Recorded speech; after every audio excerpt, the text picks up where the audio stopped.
Tony जी, एक पहल TV में आपका स्वागत है। नमस्कार जी। सबसे पहले तो आपको और आपकी पूरी कांग्रेस पार्टी को बहुत बहुत बधाई कि आपने नंगल में 19 में से 15 सीटों पर जीत हासिल की।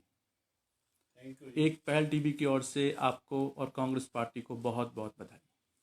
ਤੁਹਾਡਾ ਵੀ ਬਹੁਤ ਧੰਨਵਾਦ ਕਿ ਤੁਸੀਂ ਨੰਗਲ ਸ਼ਹਿਰ ਦੀ ਇੰਨੀ ਕਵਰੇਜ ਕੀਤੀ ਹੈ ਔਰ ਮੈਂ ਨੰਗਲ ਦੀ ਜਨਤਾ ਦਾ ਵੀ ਆਭਾਰੀ ਹਾਂ ਜਿਨ੍ਹਾਂ ਨੇ ਮਾਨਯੋਗ ਸਪੀਕਰ ਸਾਹਿਬ ਦੇ ਕੰਮਾਂ ਨੂੰ ਮੁੱਖ ਰੱਖ ਕੇ ਔਰ ਸਾਨੂੰ ਇੰਨਾ ਵੱਡਾ ਫਤਵਾ ਦਿੱਤਾ। टोनी सहगल जी, ना केवल नंगल में बल्कि पूरे पंजाब में कांग्रेस की हवा चली। कांग्रेस पार्टी में ने पूरे पंजाब में ही जनादेश जो है कांग्रेस पार्टी को मिला और नंगल शहर में भी 19 में से 15 सीटों के ऊपर कांग्रेस पार्टी की जीत हुई। लेकिन क्या कारण रहे कि आपके वार्ड नंबर 10 में वो सुनामी थोड़ी धीमी रही? उसका मेन कारण मैं समझदा तीन चार कारण ਉਹਦੇ ਜ਼ਿਆਦਾ ਰਹੇ ਹੈ। ਇੱਕ ਤਾਂ ਜਿਹੜਾ ਸਾਡਾ ਏਰੀਆ ਹੈ ਸਲਮ ਏਰੀਆ ਸਾਰਾ ਸਾਡੇ ਇਸ ਵਾਰਡ ਦੇ ਵਿੱਚ ਆਉਂਦਾ ਹੈ ਔਰ ਮੈਨੂੰ ਇੱਕ ਪਾਰਟੀ ਨੇ ਪਹਿਲੇ ਤਾਂ ਇਹ ਕਿਹਾ ਸੀ ਵੀ ਤੂੰ ਕਿਸੇ ਵੀ ਵਾਰਡ 'ਚ ਜੇ ਇਕੱਲਾ ਲੜ ਸਕਦਾ, ਲੇਕਿਨ ਮੇਰਾ MC ਬਣਨਾ ਮੁੱਦਾ ਨਹੀਂ ਸੀ। ਮੈਂ ਦੋ ਤਿੰਨ ਚੀਜ਼ਾਂ 'ਚ ਕਾਮਯਾਬ ਰਿਹਾ ਔਰ ਇੱਕ ਚੀਜ਼ 'ਚ ਨਹੀਂ ਕਾਮਯਾਬ। ਮੈਂ ਇਲੈਕਸ਼ਨ ਤੋਂ ਪਹਿਲਾਂ ਆਪਣੀ ਵੀਡੀਓ ਦੇ ਵਿੱਚ ਕਿਹਾ ਸੀ ਬਈ ਮੈਂ ਜੇ ਹਾਰ ਵੀ ਗਿਆ ਤਾਂ ਮੇਰੇ ਇਲਾਕੇ ਦਾ ਕਾਫੀ ਭਲਾ ਹੋ ਜਾਣਾ।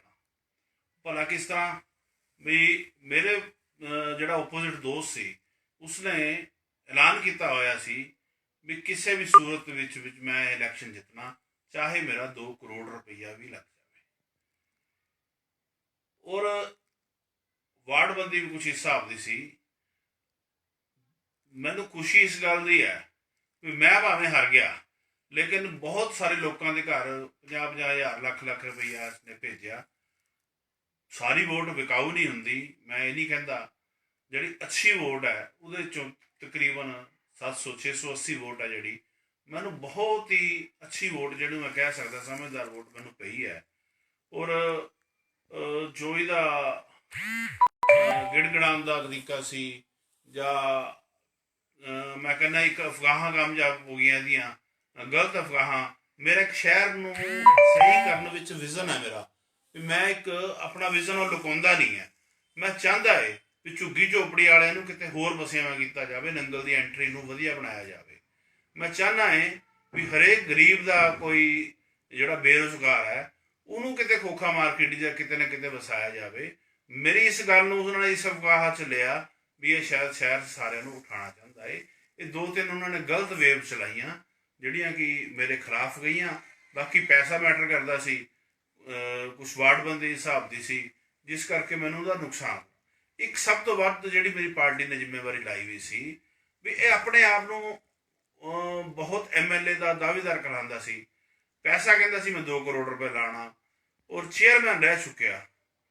ਮੇਰੀ ਇੱਕ ਮੇਨ ਡਿਊਟੀ ਜਿਹੜੀ ਪਾਰਟੀ ਨੇ ਲਗਾਈ ਸੀ ਵੀ ਮੈਂ ਪਾਰਟੀ ਸੀਟ ਜਿੱਤਾਂ ਜਾਂ ਹਾਰਾਂ, ਇਸ ਨੂੰ ਮੈਂ ਇਸ ਵਾਰਡ ਦੇ ਵਿੱਚੋਂ ਬਾਹਰ ਨਿਕਲਣ ਨਹੀਂ ਦਿੱਤਾ, ਜਿਹਦੇ ਕਰਕੇ ਵੀ ਇਹ ਜਿਹੜਾ ਆਪਣਾ ਝੂਠ ਦਾ ਪਸਾਰਾ ਸੀ ਇਹ 5-4 ਵਾਰਡਾਂ 'ਚ ਹੋਰ ਵੀ ਫੈਲਾ ਸਕਦਾ ਸੀਗਾ। ਇਹਦੇ ਮੈਂ ਇੱਥੇ ਇਸ ਚੱਕਰ ਵਿੱਚ ਮੈਂ ਵੀ ਰੁਝਾ ਰੱਖਿਆ। ਮੈਨੂੰ ਆਪਣਾ ਖੁਦ ਦਾ ਭਾਵੇਂ ਨੁਕਸਾਨ ਹੋਇਆ ਲੇਕਿਨ ਮੈਂ ਇਸ ਚੀਜ਼ 'ਚ ਕਾਮਯਾਬ ਰਿਹਾ। ਮੈਂ ਆਪਣਾ ਜਿਹੜਾ ਮੈਨੂੰ ਮਨ ਦੀ ਜਿਹੜੀ ਸ਼ਾਂਤੀ ਹੈ, ਮੈਂ ਜਿਹੜਾ ਆਪਣਾ ਚੁਣਾਵ ਹੈ ਬੜੀ ਇਮਾਨਦਾਰੀ ਨਾਲ ਲੜਿਆ, ਬਗੈਰ ਕਿਸੇ ਨੂੰ ਲਾਲਚ ਤੇ ਲੜਿਆ, ਬਗੈਰ ਕਿਸੇ ਨੂੰ ਧਮਕੀ ਦਿੱਤੇ ਲੜਿਆ। ਸੋ ਮੈਂ ਰਹਿ ਗਿਆ ਤਾਂ ਕੋਈ ਗੱਲ ਨਹੀਂ। ਔਰ ਮੇਰੇ ਨਾਲ ਅੱਜ ਵੀ ਰੋਜ਼ ਮੇਰੇ ਦੋਸਤ ਸੱਜਣ ਮਿੱਤਰ ਆਉਂਦੇ ਹੈ ਔਰ 680 ਵੋਟਾਂ ਜਿਹੜੀਆਂ ਮੈਨੂੰ ਪਈਆਂ, ਜਿਹੜੇ ਪਰਿਵਾਰ ਮੇਰੇ ਨਾਲ ਹੈ, ਮੈਂ ਉਹਨਾਂ ਦੇ ਨਾਲ ਚੱਟਾਨ ਦੀ ਤਰ੍ਹਾਂ ਖੜਾ। मेरी सेवा च कोई कमी नहीं आऊगी। मैं उन्हें सारे यार दोस्तों को कहना चाहना, एक किसी भी इलेक्शन में टोनी जी आप भी जानते हैं और ये सिद्ध भी हुआ है कि वार्ड बंदी का बहुत अहम रोल रहता है। जैसे कि अगर मैं बात करूं कि जैसे विक्रांत परमार जी का वार्ड था या शिवानी ठाकुर जी का वार्ड था या कुछ और भी ऐसे वार्ड थे जो अच्छी वार्डबंदी, या कह लूँ मैं कांग्रेस पार्टी की ओर से या सरकार की ओर से, कि कुछ सीटें कांग्रेस पार्टी को सीधी सीधी आसानी से मिल गई। तो क्या आप समझते हैं कि वार्डबंदी जो है वो भी इस इलेक्शन की जीत में उसका भी कुछ हिस्सा है? जी, मैं सारा ਤਾਂ ਨਹੀਂ ਕਹਿੰਦਾ, ਕੁਝ ਜ਼ਰੂਰ ਹੈ। ਕਿਉਂ, ਇਹ ਤਾਂ ਜੱਗ ਜ਼ਾਹਿਰ ਹੈ। ਕ੍ਰਿਕਟ ਵੀ ਕੋਈ ਬਾਹਰੋਂ ਟੀਮ ਖੇਲਣ ਆਉਂਦੀ ਹੈ ਤਾਂ ਜਿਹੜੇ ਲੋਕਲ ਟੀਮ ਹੈ ਆਪਣੇ ਹਿਸਾਬ ਨਾਲ ਪਿੱਚ ਬਣਾਉਂਦੀ ਹੈ। ਸੋ ਇਹਦੇ 'ਚ ਕੋਈ ਮੈਂ ਸਮਝਦਾ ਬਈ ਜ਼ਰੂਰ ਹੁੰਦੀ ਹੈ ਵਾਰਡਬੰਦੀ, ਸਰਕਾਰ ਦਾ ਆਪਣਾ ਹੱਥ ਹੈ। ਤੇ ਲੇਕਿਨ ਜਿਹੜੀ ਮੇਰੀ ਵਾਰਡਬੰਦੀ ਹੈ ਉਹ ਮੈਂ ਕਹਿੰਦਾ 2 ਵਾਰਡਾਂ ਜਿੰਨੀ ਇੱਕ ਵਾਰਡ ਬਣਿਆ ਇਹ 2700 ਕੁਛ ਜਿਹੜੀ ਵੋਟ ਸੀ ਇਹਦੇ ਵਿੱਚ।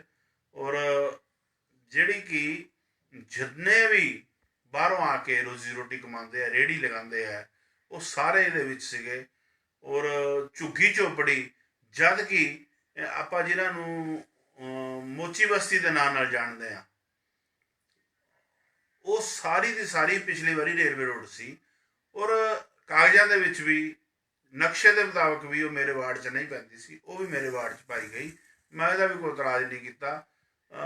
ਆਪਾਂ ਇਹਨਾਂ ਨੂੰ ਗੁਜਰਾਤੀ ਵੋਟ ਕਹਿੰਦੇ ਆ, ਉਹਨਾਂ ਨਾਲ ਵੀ ਉਹ ਸਾਰੀ ਦੀ ਸਾਰੀ ਇਹ ਵੋਟ ਹੈ। ਉਹ ਸਾਰਿਆਂ ਨੂੰ ਵੋਟ ਬੈਂਕ ਦੇ ਨਾਲ ਇਸਤੇਮਾਲ ਪੱਕਾ ਕੀਤਾ ਜਾਂਦਾ ਹੈਗਾ। ਮੇਰੇ ਖਿਲਾਫ ਤੋਂ ਇਹ ਉਹਨਾਂ ਨਾਲ ਕੋਈ ਗਲਤ ਵਾਅਦਾ ਕਰਨਾ ਮੇਰੇ ਬਸ ਦੀ ਗੱਲ ਨਹੀਂ ਹੈ। ਨਾ ਮੈਨੂੰ ਇਹ ਖੁਸ਼ੀ ਇਸ ਗੱਲ ਦੀ ਹੈ, ਮੈਂ ਨਾ ਉਹਨਾਂ ਨਾਲ ਗਲਤ ਵਾਅਦਾ ਪਹਿਲੇ ਕੀਤਾ ਸੀ, ਨਾ ਹੁਣ ਕੀਤਾ ਕੋਈ।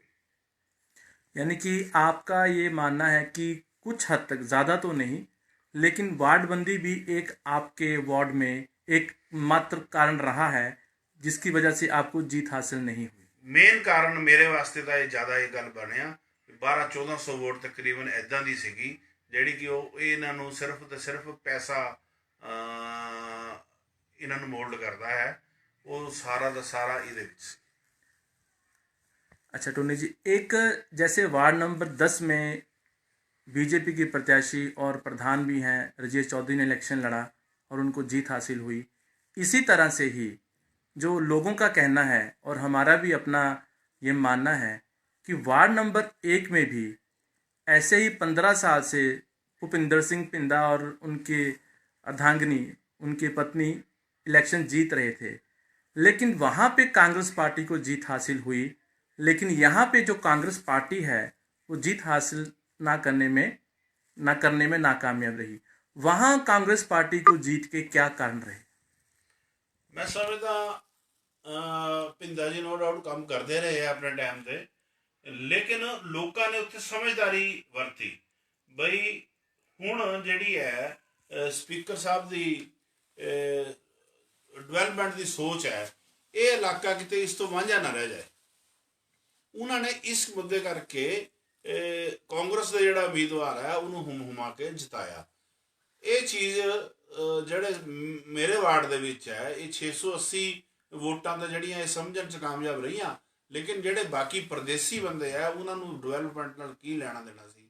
ਉਹਨਾਂ ਨੇ ਤਾਂ ਜਿਹੜਾ ਪੈਸਾ ਆਇਆ ਜਾਂ ਜੋ ਆਇਆ ਉਹਨਾਂ, ਹਾਲਾਂਕਿ ਲੋਕਡਾਊਨ ਦੇ ਵਿੱਚ ਮੈਂ ਉਹਨਾਂ ਦੇ ਵੀ ਕਾਰੋਬਾਰ ਖੁਲਾਉਣ ਦੇ ਵਿੱਚ ਬਹੁਤ ਹੀ ਮਦਦ ਕੀਤੀ ਹੈ, ਬਹੁਤ। ਪਰ ਮੈਨੂੰ ਅਫਸੋਸ ਹੈ ਵੀ ਮੈਂ ਆਪਣੀ ਗੱਲ ਉਹਨਾਂ ਨੂੰ ਸਮਝਾ ਨਹੀਂ ਸਕਿਆ ਜਾਂ ਮੇਰੇ ਵਿੱਚ ਕੋਈ ਕਮੀ ਰਹਿ ਗਈ ਹੈ। ਮੈਂ ਪੈਸੇ ਵੱਲੋਂ ਰਹਿ ਗਿਆ। ਮੈਨੂੰ ਮੈਂ ਜਾਣਦਾ ਜਾਂ ਮੇਰਾ ਪਰਮਾਤਮਾ ਜਾਣਦਾ ਵੀ ਮੈਂ ਆਪਣੇ ਵੱਲੋਂ ਕੋਈ ईमानदारी ਨਾਲ ਕੋਸ਼ਿਸ਼ ਕੀਤੀ, ਕੋਈ ਕਸਰ ਨਹੀਂ ਕੀਤੀ। ठीक है जी। एक इस बार हमारे नंगल के चुनावों में महिलाओं को जीत हासिल हुई है, काफ़ी जीत हासिल हुई है।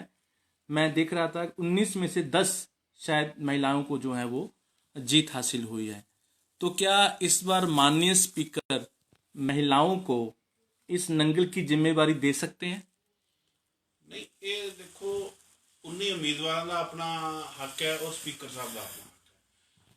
वार्ड 10 महिलावां वास्ते रिजर्व सी, इस करके 10 महिलावां ने चुन के आना ही आना सी। वो चाहे साढ़े पासों होंगी चाहे ओपोजिशन होंगी। मेरा ख्याल एक ओपोजिशन च आई है तो साढ़े पासों आई है, ठीक है। लेकिन इस चीज़ का कोई मैटर नहीं करता। और एक तो एक वध चढ़ के जड़े है राणा जी दे सिपाही इस पद के काबल है। और मैं समझदा भी कोई भी 19 चो बन जाए, कोई जेंट्स बन जाए, लेडीज़ बन जाए, इस चीज़ नाल डिवेलपमेंट का कोई मैटर नहीं करती है। स्पीकर साहब की जी सोच है ਉਹਨਾਂ ਨੇ ਜੋ ਵਿਕਾਸ ਦੇ ਕੰਮਾਂ ਦੀ ਨਹਿਰੀ ਲਿਆਂਦੀ ਹੋਈ ਹੈ, ਇਹ ਸਾਰੇ ਦੇ ਸਾਰੇ 19 ਦੇ 19 ਜਰਨੈਲ ਉਹਨਾਂ ਦੇ ਮੋਢੇ ਦੇ ਨਾਲ ਮੋਢਾ ਲਾ ਕੇ ਕੰਮ ਕਰਨਗੇ। ਔਰ ਤੁਸੀਂ ਦੇਖੋਗੇ कि आने वाले टाइम ਦੇ ਵਿੱਚ ਨੰਗਲ ਦੀ ਹੋਰ भी ज़्यादा ਨੁਹਾਰ बदलेगी। नहीं, जैसे आपने बात की कि 9 महिलाएं हमारी जीती हैं 10 में से, तो हम कांग्रेस पार्टी के 15 प्रत्याशी जीते हैं। अगर कैलकुलेशन की जाए तो 15 में से 9 महिलाएं होगी और 6 पुरुष हैं। तो इस तरह से अगर कैलकुलेशन देखी जाए तो महिलाओं का पलड़ा कुछ हद तक भारी लगता है। और हमारे देश में भी महिलाओं को जो है वो राजनीति में आगे आने के लिए प्रेरित भी किया जा रहा है। तो इसके हिसाब से जो आंकड़े कह रहे हैं, क्या आपको लगता है कि माननीय स्पीकर या कांग्रेस पार्टी इसके बारे में सोच सकती है? ਪਹਿਲਾਂ ਤਾਂ ਮੈਂ ਇਹ ਅਧਿਕਾਰ ਮੇਰਾ ਬਣਦਾ ਹੀ ਨਹੀਂ ਹੈ ਕਿ ਮੈਂ ਜੇ ਜਿੱਤਿਆ ਹੁੰਦਾ ਤਾਂ ਮੈਂ ਸ਼ਾਇਦ ਇਹ ਚਰਾਏ ਰੱਖਦਾ। ਲੇਕਿਨ ਮੈਂ ਫਿਰ ਕਹਿਣਾ ਤੁਹਾਨੂੰ ਵੀ ਇਹ ਇੱਕ ਪੋਲੀਟੀਕਲ ਪ੍ਰਸ਼ਨ ਹੈ ਵੀ ਮਹਿਲਾਵਾਂ ਜ਼ਿਆਦਾ ਜਿੱਤੀਆਂ ਜਾਂ ਉਹ ਜਿੱਤੀਆਂ। ਇਹ ਕਪਤਾਨ ਨੂੰ ਪਤਾ ਹੁੰਦਾ ਮੈਂ ਫੀਲਡਿੰਗ ਕਿੱਦਾਂ ਸਜਾਣੀ ਹੈ, ਕਿਸ ਪੁਆਇੰਟ ਤੇ ਕਿਹੜੇ ਬੰਦੇ ਨੂੰ ਖੜਾ ਕਰਨਾ ਹੈ, ਇਹ ਉਹਦਾ ਅਧਿਕਾਰ ਖੇਤਰ ਚ ਆਉਂਦਾ ਹੈ। ਸੋ ਇਹ ਕਪਤਾਨ ਦੀ ਮਰਜ਼ੀ 'ਚ ਸਾਡੀ ਕੋਈ ਮਰਜ਼ੀ नहीं है। कोच कप्तान ये सारे मिलकर जो फैसला करेंगे वो मेरे ख्याल बेहतर होएगा। ठीक है। अच्छा, एक जीतने के बाद अब हर वार्ड में, क्योंकि विकास की बात उन्होंने जी ने शुरू की थी और चुनाव भी विकास और विनाश के मुद्दों पर ही लड़ा गया और कामयाबी भी मिली, तो अब ये जो विकास है इसको आगे कंटिन्यू करने में क्या कांग्रेस पार्टी की प्लानिंग रहेगी? क्या किस तरह से इस विकास को आगे बढ़ाया जाएगा? देखो, विकास के ਕੰਮਾਂ ਦੇ ਵਿੱਚ ਪਹਿਲਾਂ ਵੀ ਕੋਈ ਕਮੀ ਨਹੀਂ ਆਈ ਹੈ, ਲੇਕਿਨ ਜੋ ਹੁਣ ਵੀ ਸਪੀਕਰ ਸਾਹਿਬ ਨੇ ਮੈਨੂੰ ਖਾਸ ਤੌਰ ਤੇ ਇਹ ਪੈਗਾਮ ਦਿੱਤਾ ਸੀ ਵੀ ਜੋ ਸਾਰੀ ਟੀਮ ਨੂੰ ਲੈ ਕੇ ਔਰ ਜਿੰਨੇ ਵੀ ਹੈ ਸਮੇਂ ਕੋ ਉਹਨਾਂ ਨੇ ਤਾਂ ਇਹ ਕਿਹਾ ਸੀ ਵੀ ਜਿਹੜੇ ਵੀ ਐਮਸੀ ਬਣੇ ਆ ਪੰਜ ਹਰੇਕ ਵਾਰਡ ਦੇ ਵਿੱਚ ਪੰਜ ਮੈਂਬਰਾਂ ਦੀ ਕਮੇਟੀ ਬਣੇਗੀ। ਜੋ ਸੁਜੈਸ਼ਨ ਕਰਨਗੇ ਐਮਸੀ ਨੂੰ ਉਹ ਮੰਨਣਾ ਹੀ ਪੈਣਾ ਗਿਆ। ਸੋ ਸਪੀਕਰ ਸਾਹਿਬ ਆਪਣੇ ਤੌਰ ਤੇ ਇਹ ਵਿਕਾਸ ਕਮੇਟੀਆਂ ਆਪਣੇ ਤੌਰ ਤੇ ਥੱਲੇ ਕੰਮ ਕਰਨਗੀਆਂ। ਕੰਮ ਵਧੀਆ ਤਰੀਕੇ ਨਾਲ ਪੁਣ ਕੇ ਆਏਗਾ, ਪਾਰਦਰਸ਼ਤਾ ਨਾਲ ਆਏਗਾ ਔਰ ਮੈਂ ਸਮਝਦਾ ਵੀ ਕਿਸੇ ਵੀ ਪਾਸੋਂ ਕੋਈ ਕਮੀ ਨਹੀਂ ਰਹੇਗੀ। ਪਿਛਲੀ ਵਾਰੀ ਤਾਂ ਸਾਡੇ ਕੋਲ ਆਪਣੇ ਮੈਂਬਰ ਘੱਟ ਸੀ, ਸਾਨੂੰ ਗੰਢ ਟੁੱਪ ਕਰਕੇ ਕੰਮ ਚਲਾਉਣਾ ਪੈਂਦਾ ਸੀਗਾ ਔਰ ਲਾਸਟ ਦੇ 4-5 ਮਹੀਨੇ ਜੋ ਐਸਡੀਐਮ ਸਾਹਿਬ ਨੇ ਕੰਮ ਸੰਭਾਲਿਆ ਤਾਂ ਕੰਮਾਂ ਦੀ 4-5 ਮਹੀਨੇ 'ਚ ਹਨੇਰੀ ਆ ਗਈ ਸੀ। ਸੋ ਇਸੇ ਤਰੀਕੇ ਨਾਲ ਬੜੇ ਸੋਚ ਹੈ, ਸੀਸੀਟੀਵੀ ਕੈਮਰੇ ਹੈ, ਆਪਣਾ ਜਿਹੜਾ ਆਪਾਂ ਬੇਸਹਾਰਾ ਜਾਨਵਰ ਹੈ, ਗਾਈਆਂ ਸਾਨ ਤਾਂ ਹੈਗੇ ਹੈ, ਕੁੱਤੇ ਵਗੈਰਾ ਬਹੁਤ ਜ਼ਿਆਦਾ ਹੈ, ਹੋਰ ਇਹੋ ਜਿਹੀਆਂ ਚੀਜ਼ਾਂ, ਸਫਾਈ ਦਾ ਅਭਿਆਨ ਹੈ ਜੋ ਕਿ ਸੈਂਟਰ ਸਰਕਾਰ ਨੇ ਚਲਾਇਆ, ਲੇਕਿਨ ਉਹ ਇੰਨਾ ਨਹੀਂ ਹੈ, ਉਹ ਸਿਰਫ ਕਾਗਜ਼ਾਂ 'ਚ ਰਹਿ ਗਿਆ। ਲੇਕਿਨ ਅਸੀਂ ਇਸ ਚੀਜ਼ ਨੂੰ ਲਾਗੂ ਕਰਕੇ ਦੱਸਾਂਗੇ ਜਿਹੜਾ ਸਫਾਈ ਕੀ ਚੀਜ਼ ਹੁੰਦੀ ਆ। ਨੰਗਲ ਨੂੰ ਮਿਨੀ ਚੰਡੀਗੜ੍ਹ ਜੋ ਸੁਪਨਾ ਲੋਕੀ ਕਹਿੰਦੇ ਆ, ਬਣਾ ਕੇ ਦੱਸਾਂਗੇ। ਅਸੀਂ ਇਹ ਪਹਾੜੀਆਂ ਵੀ ਜਿਹੜੀਆਂ ਹੈਗੀਆਂ ਇਹਨਾਂ ਨੂੰ ਸੁੰਦਰ ਬਣਾਉਣ ਦਾ ਕੰਮ ਸਪੀਕਰ ਸਾਹਿਬ ਨੇ ਮਿੱਥਿਆ ਹੋਇਆ, ਇਹ ਵੀ ਕਰਾਵਾਂਗੇ। ਹੋਰ ਹੈ, ਨਵੀਆਂ ਮਾਰਕੀਟਾਂ ਕ੍ਰੀਏਟ ਕਰਨ ਦੀ ਕੋਸ਼ਿਸ਼ ਕਰਾਂਗੇ, ਨਵੀਂ ਮਾਰਕੀਟ ਕਿੱਥੇ ਬਣਾਈ ਜਾਵੇ। ਇਹੋ ਜਿਹੇ ਬੜੇ ਕੰਮ ਹੈਗੇ ਜਿਹੜੇ ਅਸੀਂ ਕੀ ਸੋਚੇ ਹੋਏ ਆ ਔਰ ਕਰਾਂਗੇ।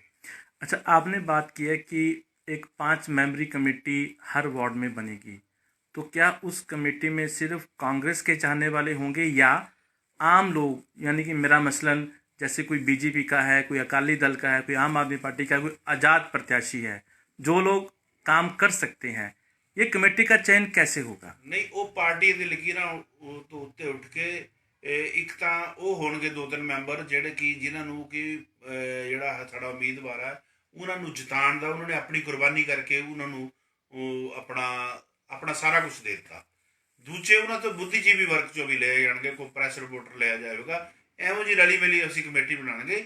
ਉਹ ਹੁਣ ਇਸ ਤਰੀਕੇ ਨਾਲ ਹੋਏ ਵੀ ਵਿਕਾਸ ਤੋਂ ਉਹਨਾਂ ਦਾ ਮੇਨ ਮੁੱਦਾ ਹੋਏਗਾ, ਕਿਹੜਾ ਸੁਜੈਸ਼ਨ ਵਧੀਆ ਦਿੰਦਾ ਹੈ ਉਹਦੇ ਵਿੱਚ ਕੋਈ ਵੀ ਸਾਨੂੰ। ਔਰ ਸਪੀਕਰ ਸਾਹਿਬ ਦਾ ਇਸ ਤੋਂ ਵੀ ਵੱਧ ਕੇ ਜਾਂਦੇ ਆ ਵੀ ਇੱਥੇ ਉਹਨਾਂ ਦੀ 3RVR 'ਚ ਉਹਨਾਂ ਦੀ ਰਿਹਾਇਸ਼ ਹੈ, ਉਹ ਹਫਤੇ 'ਚ 2 ਵਾਰ 3 ਵਾਰ ਆਉਂਦੇ ਰਹਿੰਦੇ ਆ।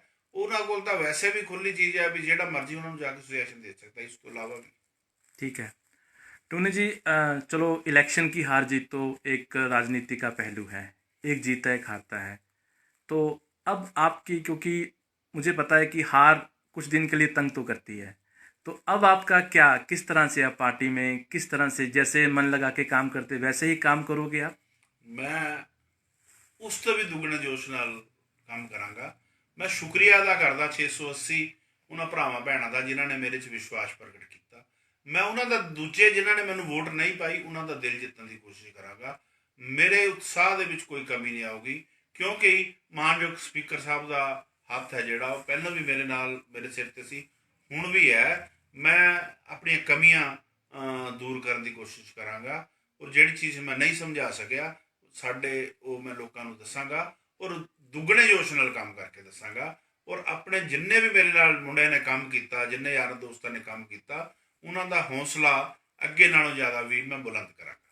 अच्छा, एक निजी सवाल, परिवार ने भी आपके साथ दिन रात काम किया होगा, तो कैसा लग रहा है परिवार को आपके साथ? ਪਰਿਵਾਰ ਨੂੰ ਜ਼ਰੂਰ ਥੋੜਾ ਬਹੁਤਾ ਧੱਕਾ ਲੱਗਦਾ ਹੈ ਕਿ ਉਹ ਮੇਰਾ ਪਰਿਵਾਰ ਹੈ ਜਿਹੜਾ ਉਹ ਪੋਲੀਟੀਕਲ ਪਰਿਵਾਰ ਨਹੀਂ ਹੈ, ਸਾਡੀ ਬੈਕਗ੍ਰਾਉਂਡ ਪੋਲੀਟੀਕਲ ਨਹੀਂ ਹੈ। ਉਹਨਾਂ ਨੂੰ ਵਿਚਾਰਿਆਂ ਨੂੰ ਕੁਛ ਨਹੀਂ ਦੇ ਬਾਰੇ ਪਤਾ। ਮੈਂ ਆਮ ਜਨਤਾ ਨੂੰ, ਆਮ ਦੋਸਤਾਂ ਨੂੰ, ਆਮ ਸੱਜਣ ਮਿੱਤਰਾਂ ਨੂੰ ਇਹ ਕਹਿਣਾ ਚਾਹੁੰਦਾ ਵੀ ਜੇ ਕੋਈ ਕਮੀ ਪੇਸ਼ੀ ਮੇਰੇ ਪਰਿਵਾਰ ਦੇ 'ਚ ਕੋਈ ਕਰਦਾ ਹੈ ਤਾਂ ਉਹ ਮੇਰੇ ਨਾਲ ਉਹਦਾ ਲੱਗੇਲਾ ਸ਼ਿਕਵਾ ਸ਼ੱਕ ਕਰ ਲਓ। ਲੇਕਿਨ ਮੇਰਾ ਪਰਿਵਾਰ ਕਿਉਂਕਿ ਪੋਲੀਟੀਕਲ ਬੰਦਾ ਬਹੁਤ ਡਰਾਮੇ ਕਰਦਾ, ਬਹੁਤ ਕੁਝ ਕਰਦਾ, ਮੇਰਾ ਪਰਿਵਾਰ ਪੋਲੀਟੀਕਲ ਨਹੀਂ ਹੈ, ਸੋ ਉਹਨਾਂ ਦੀਆਂ ਗੱਲਾਂ ਵੱਲ ਬਹੁਤਾ ਧਿਆਨ ਨਾ ਦਿੱਤਾ ਜਾਵੇ। ਔਰ ਜਿਹੜਾ ਵੀ ਹੈ ਉਹਨਾਂ ਨੂੰ ਸੱਟ ਜ਼ਰੂਰ ਲੱਗੀ ਹੈ, ਮਿਹਨਤ ਕੀਤੀ ਸੀ ਉਹਨਾਂ ਨਾਲ, ਉਹ ਮੈਨੂੰ ਇਸ ਕੰਮ ਤੋਂ ਆਉਣ ਦੇ ਰੋਕਦੇ ਵੀ ਸੀ। ਇਹ ਮੇਰਾ ਆਪਣਾ ਇੱਕ ਮੰਨ ਲਓ ਕਹਿ ਲਓ ਵੀ ਇੱਕ ਨਿੱਜੀ ਮੇਰਾ ਲਕਸ਼ ਸੀ ਜਿਹਦੇ 'ਚ ਮੈਂ ਹਜੇ ਤੱਕ ਕਾਮਯਾਬ ਨਹੀਂ ਹੋਇਆ। ਕੁਛ ਸੇਵਾ ਕਰਨ ਦਾ ਜਜ਼ਬਾ ਮੇਰਾ ਫਿਰ ਵੀ ਬਰਕਰਾਰ ਹੈ। ਮੈਂ ਬਾਰ-ਬਾਰ ਇਹ ਫਿਰ ਕਹਿੰਦਾ ਵੀ ਮੇਰੇ ਪਰਿਵਾਰ ਨੂੰ ਪੋਲੀटिकल लाइन 'ਚ ਮੇਰੇ ਤੋਂ ਅਲੱਗ ਰੱਖਿਆ ਜਾਵੇ। अच्छा टोनी जी, एक आखिरी सवाल आपसे।